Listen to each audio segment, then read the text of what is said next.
एक बार महर्षि विश्वामित्र की तपस्या के प्रभाव से देवराज इंद्र का आसन डोलने लगा। उन्होंने प्रमुख अप्सरा मेनका को विश्वामित्र की तपस्या भंग करने के लिए पृथ्वी पर भेजा। कठिन प्रयास से मेनका अपने कार्य में सफल हुई। तब बहुत दिनों तक विश्वामित्र के साथ रहकर मेनका ने एक सुंदर पुत्री को जन्म दिया। जब विश्वामित्र का आकर्षण टूटा तो वे पुनः तपस्या करने चले गए। स्वच्छंद स्वभाव की मेनका नवजात पुत्री को मालिनी नदी के तट पर छोड़कर देवलोक लौट गई। उसी दिन कानव ऋषि वहाँ से गुजर रहे थे। उन्होंने देखा कि दो शंकुत पक्षी एक नवजात शिशु की रक्षा कर रहे हैं। अतः उन्होंने उसका नाम शकुंतला रख दिया। फिर वे उसे अपने आश्रम में ले आए और अपनी पुत्री मानकर पालन पोषण करने लगे। यह सब जानकर शीघ्र ही राजा दुष्यंत ने शकुंतला से विवाह कर लिया। बहुत दिनों तक साथ रहने के बाद राजा दुष्यंत शकुंतला को वापस लौट आने का वचन देकर अपने राज्य में चले गए। उन्होंने शकुंतला को एक अंगूठी दी जिस पर दुष्यंत का नाम लिखा हुआ था। शकुंतला गर्भवती हो गई थी। एक दिन दुर्वासा ऋषि काणव के आश्रम में आए। शकुंतला दुष्यंत के विचारों में खोई हुई थी, अतः उसे ऋषि के आने का भान नहीं हुआ। तब क्रोधित ऋषि ने उसे शाप दिया कि वह जिसके बारे में सोच रही है वो उसे भूल जाएगा।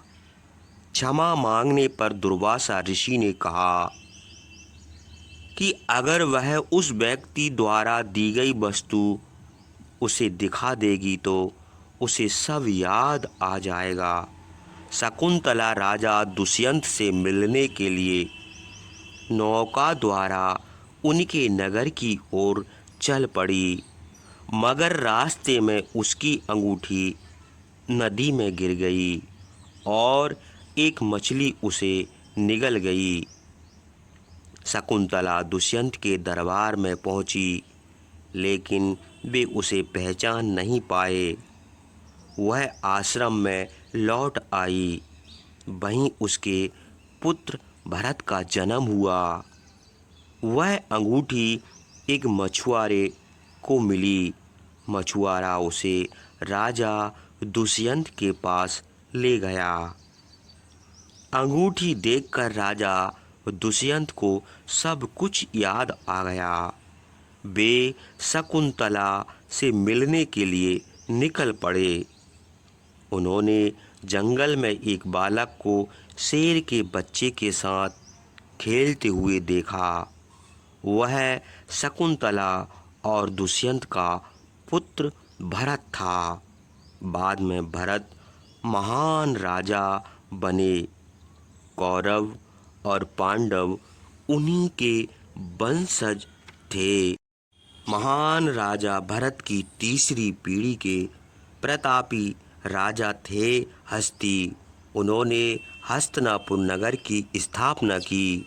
राजा हस्ती की छठी पीढ़ी में राजा कुरु हुए, जिनके नाम से कुरु वंश चला। कुरु की छठी पीढ़ी के बाद राजा शांतनु हस्तिनापुर की गद्दी पर आसीन हुए। एक दिन महाराज शांतनु शिकार के लिए गए। वे शिकार की खोज में काफी दूर तक चले गए।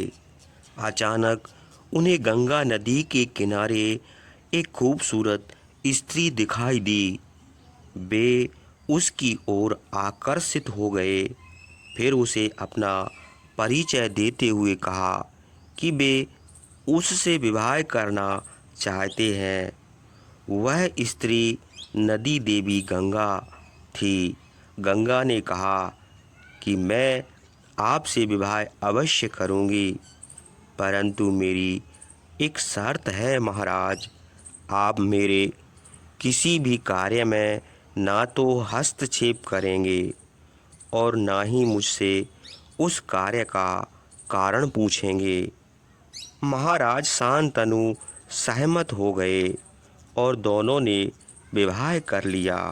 देवी गंगा हस्तिनापुर में अपने पति के साथ सुख से रहने लगी।